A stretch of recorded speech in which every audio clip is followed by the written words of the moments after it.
ఉన్న బంగారాన్ని విడిపించి ఆ రోజు ఆన్లైన్ రేటుకే మేము కొంటాం. Sharma gold company. నమస్కారం, సుమన్ టీవీ ప్రేక్షకులకు స్వాగతం. ప్రస్తుతం మనతో పాటు ఉన్నారు శ్రీచక్ర పీఠ వ్యవస్థాపకులు, అలాగే ప్రముఖ జ్యోతిష పండితులు, మనందరికీ సుపరిచితులైనటువంటి డాక్టర్ ప్రదీప్ జోషి గారు మనతో పాటు ఉన్నారు. ఈ క్రోధినామ సంవత్సరం 27 నక్షత్రాల వారికి ఏ రకంగా ఉండబోతుంది ఏంటనే విషయాన్ని తెలియజేసేందుకు గురుగారు నమస్కారం. శ్రీమాత్రే నమః. మీ జన్మ నక్షత్రం ఇంపార్టెంట్. ఇప్పుడు నేను చెప్పేది ఏది జన్మ నక్షత్రం, నామ నక్షత్రము కాదు. నామ నక్షత్రం వేరు, జన్మ నక్షత్రం వేరు. నామ నక్షత్రానికి ఏ రాశి ఫలాలు గాని ఏ గోచార ఫలితాలు గాని వర్తించవు. పేరు పేరే, పేరులో కొంచెం బలం ఉండాలి, అంతకు మించి ఏం లేదు. అది న్యూమరాలజీ అనుకోండి.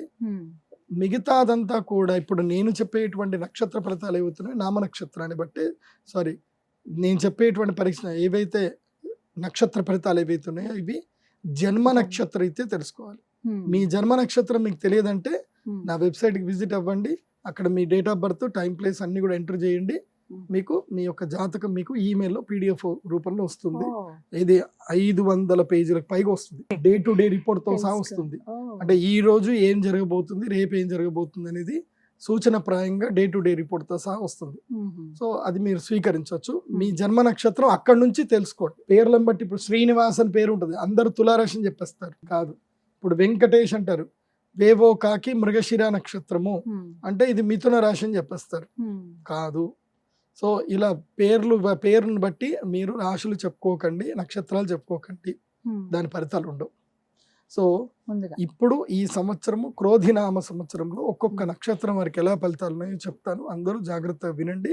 మీ జన్మ నక్షత్రాన్ని బట్టి మీరు నోట్స్ రాసుకోండి. గురుగారు, ఈ క్రోధినామ సంవత్సరం చిత్తా నక్షత్రం వారికి ఏ రకంగా ఉండబోతుంది? చిత్తా నక్షత్రం వాళ్ళ గుణగణాలు ఎలా ఉంటాయి? శ్రీ గురుభ్యో నమః. శ్రీమాత్రే నమః. చిత్తా నక్షత్రము, చిత్తము అంటే ఏమిటి? బుద్ధి, ఆలోచన.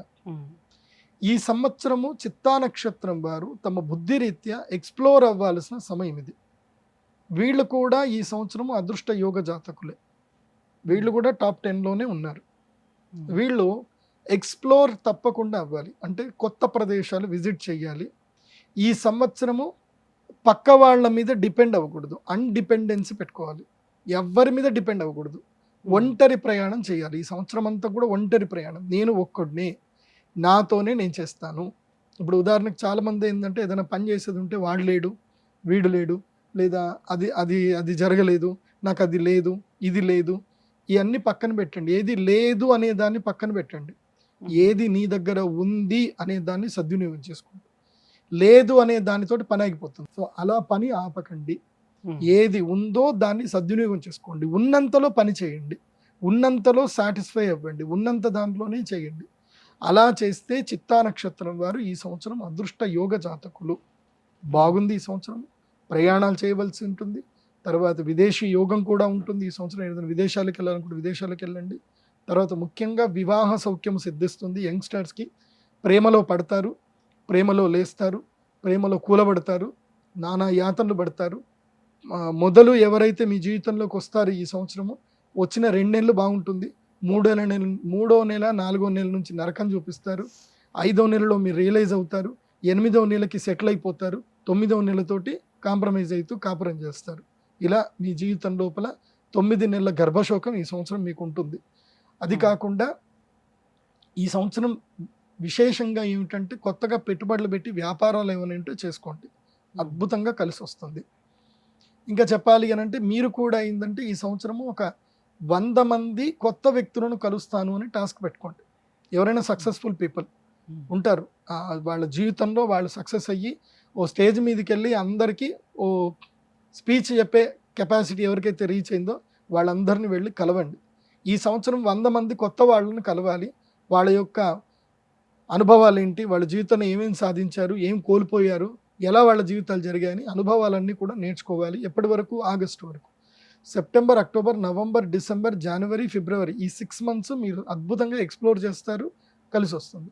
ఇక అక్కడి వరకే మీకు అదృష్ట యోగం. ఆ తర్వాత ఉంటుంది, చెప్పాను కదా 9 నెలల గర్భశోకం అని. 9 నెలల గర్భశోకం అయిపోయిన తర్వాత ఇంకా సెటిల్ అయిపోతారు, ఇంక చేసేది ఏముండదు, అలా వెళ్ళిపోతారు. సో ఏది చేసుకున్నా 9 నెలల లోపలనే చేయండి. ఇల్లు కట్టుకునేది ఉంటే కూడా ఇల్లు కూడా కట్టుకోండి. ముఖ్యంగా చిత్తా నక్షత్రం వాళ్ళకి ఈ సంవత్సరం చేయాల్సిన వ్యాపారం ఏంటంటే కనుక భూమికి సంబంధించిన వ్యాపారం చేయండి, రియల్ ఎస్టేట్ వ్యాపారం లోపల వెళ్ళండి, బాగుంటుంది. కానీ ఏదైనా మీ సొంత జాతకం చూపించుకోవాలి. ఇప్పుడు చిత్తా నక్షత్రం ఏంటంటే పో రారి చిత్త అంటారు. ఇప్పుడు రామ్ అని ఎవరికైనా పేరుంది, రామ్ అని పేరున్న వాళ్ళందరూ కూడా చిత్తా నక్షత్రం కిందకి రారు. శ్రీనివాస్ అన్న పేరున్న ప్రతి ఒక్కరు చిత్తా నక్షత్రం కిందకి రారు. మీ జీవితంలో మీరు పుట్టిన డేట్ ఆఫ్ బర్త్ ఏదైతుందో ఆ date of birth time place బట్టి మీ జన్మ నక్షత్రం బయటకు వెళ్తుంది. అది చూడండి, అది చిత్తా నక్షత్రం అయితేనే నేను చెప్పిన వర్తిస్తాయి, లేకపోతే వర్తించు. గుర్తుపెట్టుకోండి. అంటే 4 పాదాలు ఉంటాయి కదా గురువుగారు. సో పాదం మారుతున్నా కూడా వాళ్ళ జాతక రీత్యా మార్పులు వస్తూ అది ఉంటాయి. ఇంటర్నల్, అది వ్యక్తిగత జాతకం. దశాంతర్దశలు అని ఉంటాయి. ఇప్పుడు మొదటి పాదంలో పుట్టారనుకోండి, వాళ్ళ జన్మత ఇది కుజ మహాదశ ఉంటుంది, 7 సంవత్సరాలు కుజ మహాదశ ఉంటుంది. రెండవ పాదంలో పుట్టారనుకోండి, ఆ కుజ దశలో 7 లోపల 1/3 వెళ్ళిపోతుంది.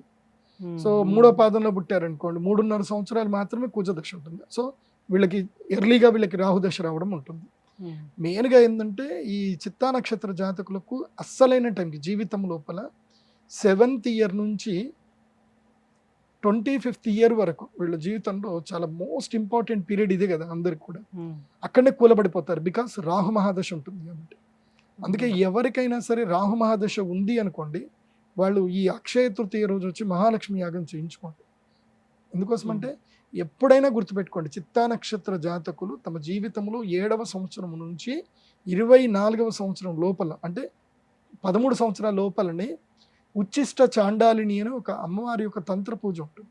అది చేయించుకుంటే వాళ్ళ జీవితంలో టీనేజ్లో, అంటే ఇంటర్మీడియట్, డిగ్రీ, ఈ టైంలో వాళ్ళకి రావాల్సిన ఒడిదుడుకులు, అబ్స్టాకిల్స్ రాకుండా వాళ్ళ లైఫ్లో సక్సెస్ అవుతారు. లేదంటే వాళ్ళు సక్సెస్ అవ్వాల్సిన టైంలో, లెర్నింగ్ నేర్చుకోవాల్సిన టైంలోనే కూలబడిపోతారు. ఇంకా అక్కడే కూలబడిపోతే ఇంకెక్కడ లేస్తారు. సో బేసిక్ ఫౌండేషన్ పడే టైంలోనే పోతుంది. 25 ఏళ్ల తర్వాత ఏం అనుభవాలు వస్తే ఏం ప్రయోజనం? సో వెనక ఏం చదువుకోలేదు, 25 ఏళ్ళ తర్వాత చదువుతారా? చదవడానికి ఏముంటుంది? ఇంకా దోస్తులు వస్తారు, దా కూర్చుందాం దా అని అంటారు. ఇంకేముంటుంది? బాధ వస్తే కూర్చుంటారు. బాధని ఎలా తీర్చుకోవాలి, ఎలా ఓవర్కమ్ చేయాలని నేర్చుకోవడం వాళ్ళ వల్ల కాదు. బట్ చిత్తా నక్షత్రం వాళ్ళు తప్పకుండా తమ జీవితంలో ఉచ్చిష్ట చాండాలిని తంత్రం తప్పకుండా చేయించుకోవాలి. గురుగారు, ఇంకా ఎటువంటి పరిహారాలను వీళ్ళు పాటించుకుంటే మంచి? ఇంకా విశేషంగా చెప్పాలంటే చెప్పాను కదా, అక్షయ తృతీయ మహాలక్ష్మి యాగం చేయించుకుంటే వీళ్ళకి అదృష్ట యోగం ఉంటుంది, వీళ్ళకి మహాలక్ష్మి యాగం సిద్ధిస్తుంది. అది కాకుండా వీళ్ళు కొల్హాపూర్ మహాలక్ష్మీదేవి అమ్మవారి దేవస్థానంకి వెళ్ళి కొల్హాపూర్ మహాలక్ష్మి అమ్మవారికి ఆరాధించుకోవాల్సిన దైవం లక్ష్మీదేవి. ఈ లక్ష్మీదేవి ఈ సంవత్సరం అంతా కూడా శ్రీ మహాలక్ష్మీదేవి ఆరాధించుకోవాలి. కొల్హాపూర్ మహాలక్ష్మీదేవి అమ్మవారి దర్శనం చేసుకోండి. ముఖ్యంగా సెప్టెంబరు ఆ సమయం లోపల ఏంటంటే అమ్మవారి యొక్క పాదాల మీద సూర్యుడి యొక్క వెలుగు పడుతుంది. ఆ సమయంలో వెళ్ళి దర్శనం చేసుకుంటే బాగుంటుంది. కొల్హాపూర్ మహాలక్ష్మిని మాత్రం తప్పకుండా దర్శనం చేసుకోండి, బాగుంటుంది. ధన్యవాదాలు గురుగారు. చిత్తా నక్షత్రం వాళ్ళకి ఎలా ఉండబోతుంది ఏంటనే విషయాన్ని తెలియజేసినందుకు.